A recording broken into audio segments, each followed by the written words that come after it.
What is up, guys? Welcome back to my channel. For those of you guys that are new here or do not know me, my name is Fet. I play the game Rise of Kingdoms. It's a mobile game for Apple and Android.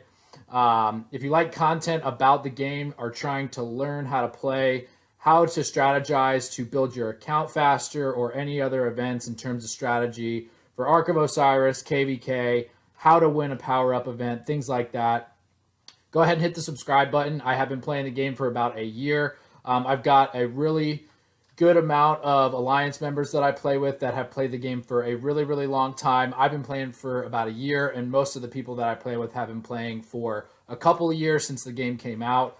So I love sharing tips and tricks on how to build your account faster and how to play some of these events along the way as well.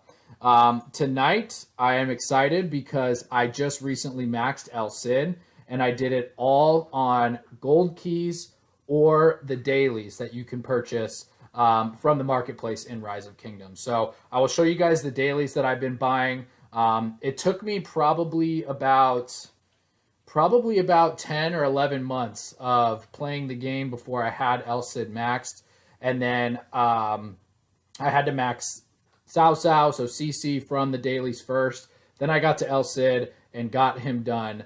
Then I had Charles in between them as well. So it's taken a while buying dailies. So I finally got him maxed a couple of weeks ago. He's already improved my rank in the canyon that we play every single day to get the equipment rewards. And he's looking like he's going to be pretty useful. My overall marches are going to be 2 infantry, 2 archers, and 1 cav.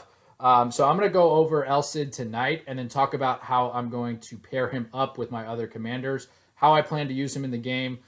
Looking like he'll probably be a secondary commander for me all throughout any fighting that I do, but I do want to go over his skills and talk about how I plan to use him and who I'm most likely going to pair him up with. So just to show you guys where I got most of my El Cids from, it was really mostly from these daily special offer chests. So if you guys are just starting the game, these daily chests are great because no matter what, you are going to get some amount of sculptures between 1 and 9 every single day if you buy all 3. So it's $6 to buy all 3. The first one's 99 cents, the next one's $1.99, and then $2.99.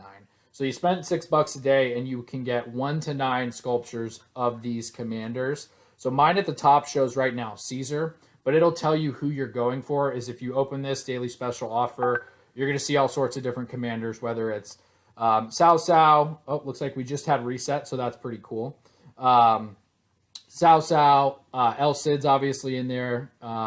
Charles is in there. And then I'm on Caesar right now, and I'm not sure who's next. Drop a comment below if you know who is after Caesar. I want to guess at maybe Mehmet or somebody like that. But I'm on Caesar now. I continue to buy these because it is one of the best ways to build these other commanders, that you can only get these sculptures from these dailies or from the gold keys. So the other way that I got a bunch of El Cid sculptures was from these daily chests that you guys see here. I like saving up my gold keys over 100. I usually go for about 150. That's where I see really, really good results from the keys. So I save up until about then. I don't want any time wasting on these free chests for the gold keys or the equipment chest, so I'm going to go ahead and open these real quick before I jump into El Cid. Okay, got those done, and then I got my countdown started again for those two. Okay, so let me check out El Cid here for you guys. So El Cid, the Holy Overlord. Like I said, I don't think I'm going to use him as a primary commander. I've got YSG, who I'd rather use, Ramesses, who I'd rather use, and then Edward, who I'm going to get on the wheel in probably about a month and a half, who I'd rather use as well. So I have him at level 60, but I'm not going to ever put any equipment on him based on what my plan is right now.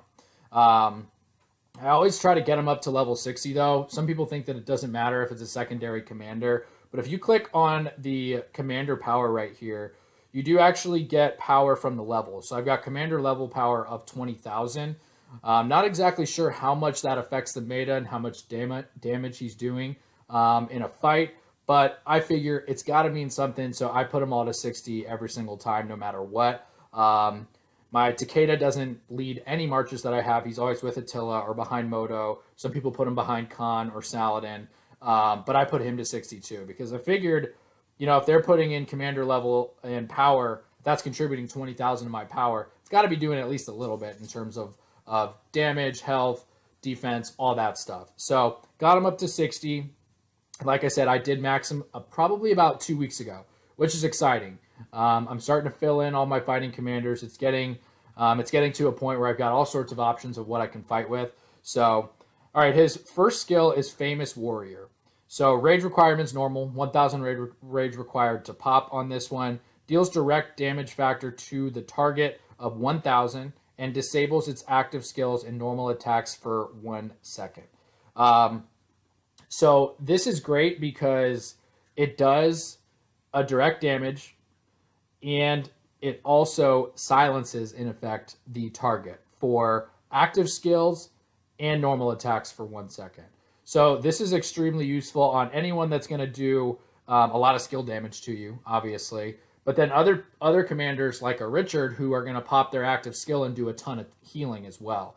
The more times you can delay Richard from healing, the better that fight's going to go for you. So this is really valuable because not only are you getting a pretty decent damage factor and skill damage going out, but you're also going to disable that healing or that skill damage coming back to you, which is nice also. So that one does 1,000 damage, which is great. The next one is a passive skill, the Poem of El Cid. So attacks of troops led by this commander have a 10% chance to deal extra damage to the target of an additional damage factor of 1,000. So essentially what that means is 1 out of every 10 seconds that you're attacking, you're going to hit an extra 1,000 damage. So this is pretty average. It's nothing to like be super excited about, but it is nice that if you're in a decently long fight, whether it's a rally or you're fighting a Richard who lasts forever, this is going to hit because Richard's normally not going to go down within 10 seconds. If it's a full march that you're going up against and it's also T5, probably not going to go down within 10 seconds. So this is nice because you'll get just that extra 1,000 damage done while you're fighting that. So again, this one's, not crazy, but it is nice to throw in as a little bonus. Boom, 1,000 extra damage, 1 out of every 10 seconds or 10% of the time.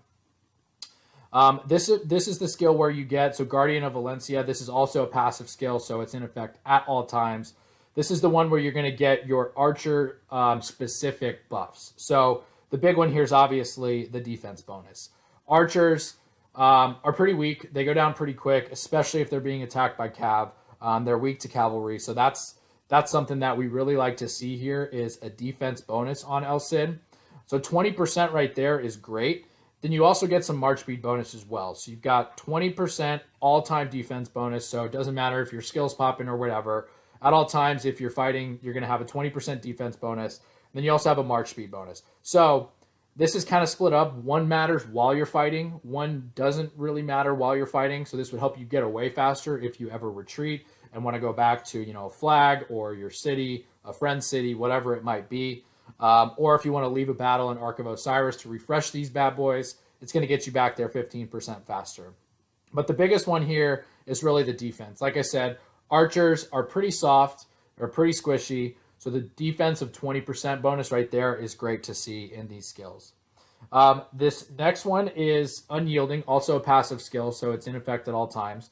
When the troop led by this commander have 50% or less of their units remaining, they gain 25% increased damage and 25% increased march speed until the troop is disbanded. So this is good because a lot of times in rallies, you're going to get swarmed if you're rallying with archers. And a lot of times in the field too, if people see some archers, whether it's YSG, Edward, or Ramesses or anything, a lot of times archers are going to get swarmed. So this is nice because once you get down to half of your troops left, you just give out a quarter, 25% more damage, which is great. So as you're kind of dwindling in the battlefield or in a rally, you're going to get some extra oomph here once you're halfway done. Secondly, the march speed bonus is great here because if you do get below 50%, you're probably getting pretty close to either canceling your rally, deciding maybe you should retreat, or whatever it might be. That is going to help you get out of there faster. That stacks up with that march speed. So you're looking at a total here of 40% increased archer march speed, which is great. Again, if you need to leave a battle for any reason, that's going to stack. And so you're going to be running away or getting back or retreating 40% faster than you normally would if you weren't using El-Cid and if you didn't have this skill maxed. And so, yeah, the damage bonus is great. Really, really a good thing there because you've got the archer defense bonus on that last skill for 20%. Then you're going to hit that damage bonus when you go below 50% of your troop health for 25%, which is awesome. You've got these 2 skills that'll be popping off as well. So this is pretty well-rounded stuff for archers. And then this one is a little bit different than what you would see on other commanders for an expertise. So this is a brand new skill. It's actually a 5th skill. It doesn't amplify any of the previous ones. And it's in effect at all times. So it doesn't matter if you've popped the active skill or not. This is in effect at all times, which is great. And this is really what I think makes El-Cid worth your while in terms of if you're going to get them from gold keys or if you're going to get them from buying the dailies like I did. But this one right here, so archer units led by this commander gain 5% increased attack, 5% defense, and 2% extra damage to infantry units. So if you're taking an El-Cid up against a Richard and he's all infantry, you're going to get an additional 7% attack and all other types of damage. So you're going to get 2% all damage. So that includes skill. And then the 5% increased attack in general. So this is really good if you are going to take him out in the field or in a rally and fight infantry specifically. Really, if you're seeing like a Charles or a Richard, he's going to be really good because he's going to do that disabling of the active skill and their normal attacks for 1 second, but then you're also going to be doing additional damage to infantry along the way as well. So overall, it's kind of a well-rounded set of skills for El-Cid. I really think the expertise is what makes him worth his while, and why I'm excited to use him with some pairs, which I'll go into a second. But so you've got that increased attack there. You've got the 20% defense there. And then here you've got the all damage bonus of 25% as well once you get down to 50% of your troops left. So again, pretty well-rounded. Obviously, he's an archer commander, so you want to be targeting infantry. But that expertise skill right there just adds a little cherry on top for why you should take this commander against a Richard or a Charles or anybody who's really tanky with infantry and does healing along the way. Disabling that healing from popping for 1 second, it adds up. And every time they pop that skill without it being disabled, just makes it harder and harder for you to actually take that full march down. So that actually does quite a bit. And overall, they're just well-rounded skills for an archer commander. So in terms of pairings, what my original plan was here was to do... So YSG obviously is going to be really good with Edward. And I've got, like I said, the Edward wheel coming here in probably about a month and a half, and I plan on maxing that wheel out all the time as well. Like I said in my video last night with the Alex wheel, we came to this new kingdom to kind of backfill some of the commanders that I didn't get an opportunity to get or max or whatever you want to call it my first time around on some of these. So what I plan on doing is an Edward with the YSG, just because it's too hard to deny that that skill damage buff. Because Edward, obviously, he's got this crazy 2,500 direct damage factor skill that does require a little bit extra rage. But stacking that with YSG is just the way to go because of this 4th skill. Skill damage bonus 50%. So you like almost have to put your YSG with Edward if you're going to march archers out there.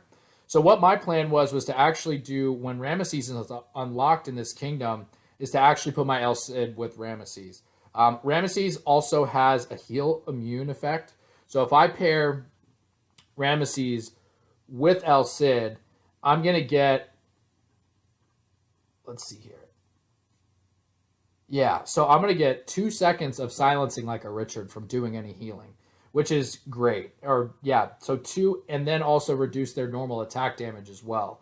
So I like the double up there of silencing a Richard from healing, or from Charles popping that shield to help protect some of that skill damage that's coming his way. So I really like that. We're also going to double up our damage factor there as well, which is great. Then you get the attack bonus. So you got the defense bonus on El Cid. You're getting the attack bonus here. If the troops are reduced to 50% or less, you're going to get that extra 25% damage bonus as well. Archer attack bonus here. So Ramesses is also a very well-rounded archer commander that also does a little bit of silencing in a way himself. He does a heal immunity effect. So not quite a silence, but going to work extremely well against a Richard. So my plan is to go ahead and throw, you got the defense bonus with Ramesses as well. Ramesses is just a great commander. He's definitely going to be the leader, but I'm going to pair him with El Cid because he is just going to melt anything that's infantry in the field. So I'm super excited to pair those two together, and that's what I'm thinking I will do.